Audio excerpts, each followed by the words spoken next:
మొత్తానికి కేసీఆర్ మళ్ళీ పాలిటిక్స్ లో యాక్టివ్ అయ్యారు. అయితే ఇన్ని రోజులుగా అంటే 2 సంవత్సరాలుగా ఆయన ఇటు రాజకీయాలకు దూరంగా ఉంటూ వస్తున్నారు. బీఆర్ఎస్ పార్టీ ఎప్పుడైతే ఓటమి పాలైందో ఆ తర్వాత లోక్సభ ఎన్నికల్లో కూడా ఘోర ఓటమి పాలైన తర్వాత ఇటు కేసీఆర్ మొత్తానికి ఫామ్ హౌస్ కి పరిమితం అయితే వస్తున్నారు.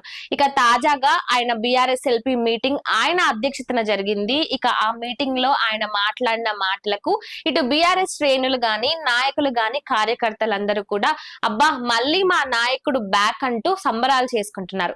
అయితే ఇన్ని రోజులుగా అయితే ఈ కాంగ్రెస్ అధికారంలోకి వచ్చిన తర్వాత ఎప్పుడు కూడా ఎవరిని కూడా విమర్శించలేదు. ఎక్కడ కూడా కేసీఆర్ మాట్లాడిన సందర్భాలే లేవు.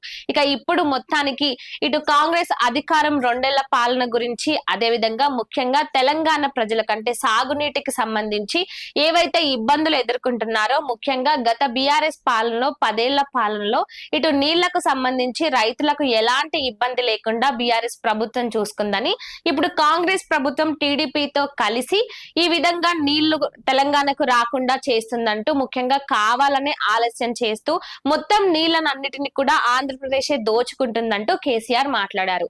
ఇక రేవంత్ రెడ్డి పాలన గురించి మాట్లాడుతూ ఈ 2 ఏళ్ల పాలనలో ఇచ్చిన హామీలను అంత ఈజీగా నెరవేర్చడం ఎవరి వల్ల కాదంటూ ఇటు కేసీఆర్ మాట్లాడిన మాటలు ఇప్పుడు రాజకీయ పరంగా చర్చనీయాంశంగా మారాయి. అయితే చంద్రబాబు నాయుడుతో కలిసి చంద్రబాబు నాయుడు ఎప్పుడైతే కూటమిలో అంటే ఎన్డీఏలో ఆయన కలిశాడో ఇక అప్పటి నుంచి ముఖ్యంగా తెలంగాణని టార్గెట్ చేస్తూ వస్తున్నారంటూ కూడా ఇటు టీడీపీని విమర్శిస్తూ కాంగ్రెస్ పార్టీని కూడా విమర్శిస్తూ మాట్లాడారు. ఇక బీజేపీ పార్టీ గురించి మాట్లాడుతూ అసలు మొదటి నుంచే తెలంగాణకు ఏదైనా శని ఉందంటే అది బీజేపీ పార్టీనే అంటూ ఆయన మాట్లాడారు.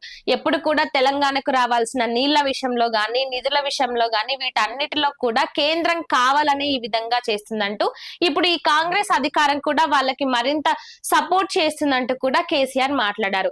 తెలంగాణలో బీఆర్ఎస్ అధికారంలో ఉన్నప్పుడు ఇటు ప్రాజెక్టుల విషయంలో గానీ పథకాల విషయంలో గానీ అన్నిటి విషయంలో సంక్షేమ పథకాలు గానీ ఏవి చూసుకున్నా కూడా ఇటు తెలంగాణ సస్యశ్యామలంగా ఉందంటూ, ఇటు కాంగ్రెస్ అధికారంలోకి వచ్చిన తర్వాత ముఖ్యంగా నీటి విషయంలో అంటే నీటికి సంబంధించిన ప్రాజెక్టుల విషయంలో పాలమూరు రంగారెడ్డి ప్రాజెక్టు విషయంలో కాంగ్రెస్ పార్టీ కావాలనే ఈ విధంగా ఆలస్యంగా వ్యవహరిస్తుందని, గతంలో బీఆర్ఎస్ అధికారంలో ఉన్నప్పుడు 90% పూర్తయిన పనులను ఇప్పటికీ కూడా కాంగ్రెస్ ప్రభుత్వం ఏమాత్రం ముందుకు తీసుకెళ్లలేదంటూ ఇటు కేసీఆర్ విమర్శించారు. ఇక ఇన్ని రోజులు చూసాము, ఇక ఆగేదే లేదు. ఇటు తెలంగాణ ప్రజలు సమస్యలను గాని తెలంగాణ ప్రజలు ముఖ్యంగా నీటికి సంబంధించి ఈ సాగునీటికి సంబంధించి రైతులు ఎన్ని ఇబ్బందులు ఎదుర్కొంటున్నారు. గతంలో రైతులు పంటలు పండించుకొని సస్యశ్యామలంగా ఉండే తెలంగాణను ఇప్పుడు ఎప్పుడైతే కాంగ్రెస్ అధికారంలోకి వచ్చిందో ఇవన్నీ కూడా తగ్గిపోయాయంటూ ఆయన మాట్లాడారు.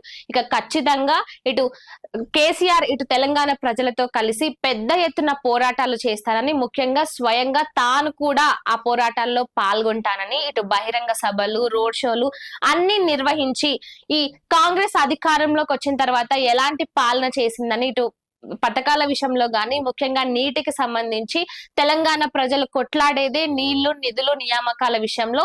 అలాంటిది కాంగ్రెస్ ప్రభుత్వం ఈ విధంగా వ్యవహరించడం సరికాదు. ఇక ఇప్పటి నుంచి ఒక్కొక్కరి తొక్క తీస్తానంటూ ఇటు కేసీఆర్ మాట్లాడిన మాటలు ఇటు కాంగ్రెస్ పార్టీకి ఒక రకంగా వణుకు పుట్టిస్తుందని చెప్పుకోవాలి. ముఖ్యంగా బీఆర్ఎస్ పార్టీలో ఉన్న నాయకులు శ్రేణులు కార్యకర్తలు అందరూ కూడా మళ్ళీ ఊపిరి పీల్చుకున్నారు. మొత్తానికి మా అధినేత అయిన కేసీఆర్ మళ్ళీ పాలిటిక్స్ లో యాక్టివ్ గా అయ్యారు. ఇక ఇప్పటి నుంచి మళ్ళీ బీఆర్ఎస్ పార్టీ మళ్ళీ పుంజుకుంటుంది, బీఆర్ఎస్ పార్టీకి మళ్ళీ పాత రోజులు వచ్చాయంటూ కూడా సంబరపడుతున్నారు. ఇక మరి వేచి చూడాలి కేసీఆర్ ఈ పోరాటాన్ని ఏ విధంగా తీసుకెళ్తారు, రాజకీయాల్లో ఇది ఎంత పెద్ద చర్చనీయాంశంగా మారుతుంది అనేది.